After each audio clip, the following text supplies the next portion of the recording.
ओम नमः शिवाय, हर हर महादेव, जय महाकाल। आप सभी को पता है कि आज है शनिवार का बहुत विशेष दिन और सबसे पहले बात करेंगे हमारे पहले वाले उपाय की।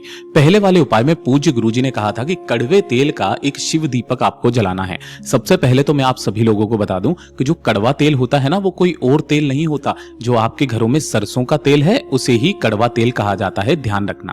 सरसों के तेल को कड़वा तेल कहा जाता है और मीठा तेल जो होता है ना, वो तिल के तेल को कहा जाता है ना। तिल का कौन सा होता है?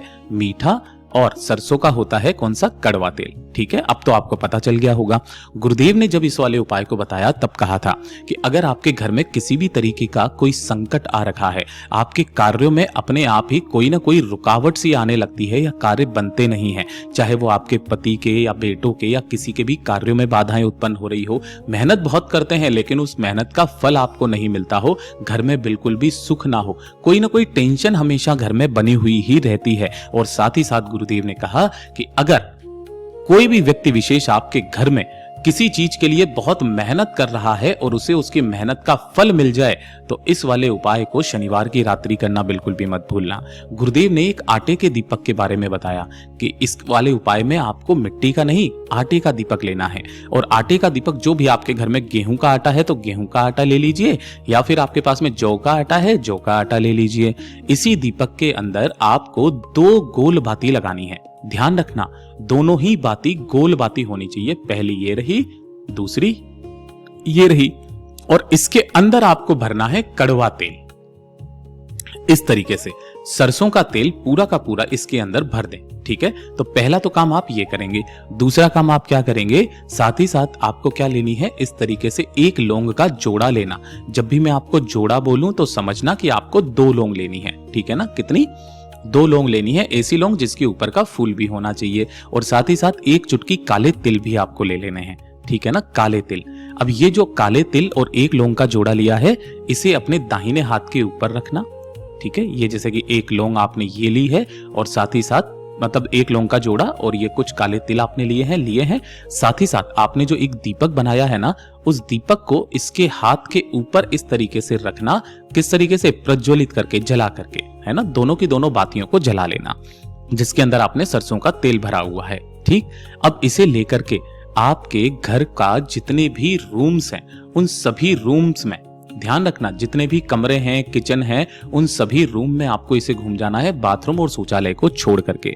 चारों तरफ से घूमने के पश्चात आपके घर का जो मुख्य दरवाजा है, उस मुख्य दरवाजे के ऊपर से इसे 21 बार घुमा लेना है। कितनी बार? 21 बार घुमाना। गुरुदेव ने कहा पूरे घर में घुमा देना और अंत में जाकर अपने घर के मुख्य द्वार पर जाकर के मुख्य दरवाजे को खोल करके उसके ऊपर से 21 बार घुमाना। किनके नाम से? कालेश्वर महादेव के नाम से। कालेश्वर महादेव के नाम से। ये वो महादेव का नाम है जो आपके घर के बड़े से बड़े काल को समाप्त कर देते हैं। इस तरीके से घुमा करके आपकी किचन में एक बहुत ही विशेष स्थान होता है जिसे परिंडा कहा जाता है। परिंडा ना हो तो आप किचन में कहीं पर भी लगा सकते हैं, लेकिन सबसे विशेष स्थान बताया आपके घर का परिंडा, जहां पर पानी पीने का स्थान होता है। ये ना हो तो आपके घर में आरओ सिस्टम तो लगा ही होगा। आरओ सिस्टम के पास में सबसे पहले उस दीपक को उठा करके यहां पे रख देना, शिव और शनि का स्मरण करके, अपनी कामना कह करके, और जो आपने 1 लौंग का जोड़ा और काले तिल लिए हुए हैं वो इसी दीपक के अंदर डाल देना। अब सबसे विशेष काम तो अब जाकर के आता है।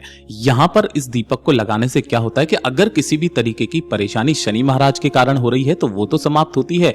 अगर पितरों के कारण आपके घर में किसी भी तरीके की कोई समस्या हो रही होती है तो वो भी समाप्त होती है। एक चीज का ध्यान रखना, इसे आपको शनिवार की रात्रि को लगाना है, चाहे 7 बजे, 8 बजे, 9 बजे, 10 बजे, कितनी भी बजे लगा दो। लेकिन जब अगला दिन आएगा ना, तो अगले दिन आपको करना क्या है, दीपक ठंडा हो चुका होगा, इस दीपक को एज इट इज आपको उठाना है, फिर से वापस काम में नहीं लेना, और किसी भी बेलपत्र पेड़ के नीचे आपको जाकर के समर्पित करके आ जाना है। पूज्य गुरुजी का बहुत अद्भुत और अचूक उपाय जरूर कीजिएगा। और ये दूसरे नंबर का उपाय सिर्फ और सिर्फ आप सभी लोगों को करना होगा। ये होता है महाराज धन प्राप्ति के लिए, है ना, धन प्राप्ति के लिए या फिर कर्ज मुक्ति के लिए। ठीक, देखिए, अगर आप चाहते हैं आपके जीवन में जो भी रुका हुआ धन है वो आपको मिल जाए, या फिर किसी कारणवश आपकी कुंडली में धन तो लिखा है लेकिन वो रुका हुआ है, आ नहीं पा रहा है आपके पास में, कुछ ऐसे कारण, कुछ ऐसी नकारात्मक शक्तियां हैं जो उसे रोक रही हैं, एक छोटा सा काम करना, आपको लेना है मात्र 5 कमल गट्टे ये 5 कमल गट्टे तो आप बहुत अच्छे से जानते होंगे, आप मार्केट में आसानी से मिल जाएंगे। ये वाला उपाय शाम के समय किया जाता है, सुबह के समय पर नहीं।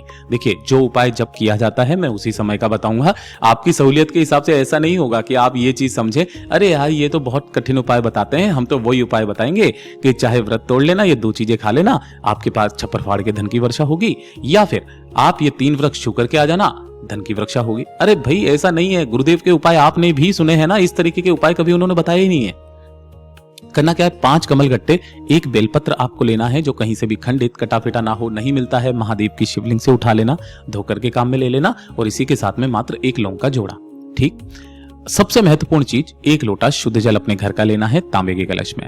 अब मेरी बात ध्यान से समझना, यहां पर जो भी आपने कलश में जल लिया है ना, इसी जल के अंदर आपको 5 कमल गट्टे, ठीक है, और साथ ही साथ 1 बेलपत्र इसी जल के कलश के अंदर ही डाल लेना है। डाल करके 1 दीपक गोल बाती का लेकर आपके घर के आसपास जो भी भोलेनाथ का मंदिर है, शिवालय है, शिवलिंग है, वहां पर पहुंचना।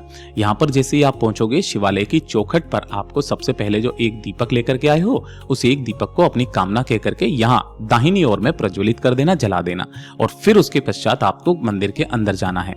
मंदिर के अंदर जाने के पश्चात जैसे ही आप शिवलिंग के पीछे की तरफ में आप जाओगे, शिवलिंग के पीछे की तरफ में बैठ करके उत्तर दिशा की तरफ में मुख करोगे, कलश को अपने सम्मुख में रखना, जो पूजा पाठ अर्चना करनी है वो पहले करना, और उसके पश्चात आपने जो कलश के अंदर बेलपत्र डाला हुआ है उसे निकाल करके आपको क्या करना है, भोलेनाथ की शिवलिंग पर इस तरीके से समर्पित करना है, डंडी आपकी तरफ में रहे, बीच वाली पत्ती विपरीत दिशा में रहे, और जो कमलगट्टे का जल है उस कमलगट्टे के संपूर्ण जल को आपको शिवलिंग के ठीक ऊपर समर्पित कर देना है।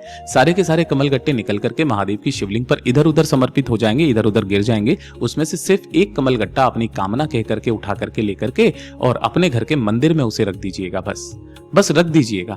धीरे धीरे करके आपके जितने भी कारण हैं जिनकी वजह से आपके जीवन में धन नहीं आ रहा, वो कारण समाप्त होने लगेंगे। पूज्य गुरु जी का बहुत अद्भुत और अचूक उपाय है, जरूर कीजिएगा। और ये 3रे नंबर का तो उपाय आप सभी लोगों को करना है।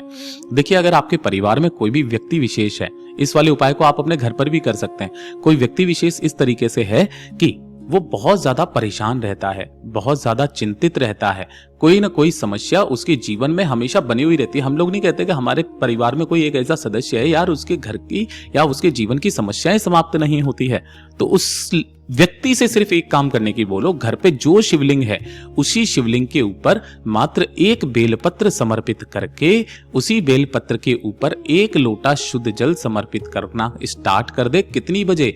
रात्रि को 9:15 पर डेली।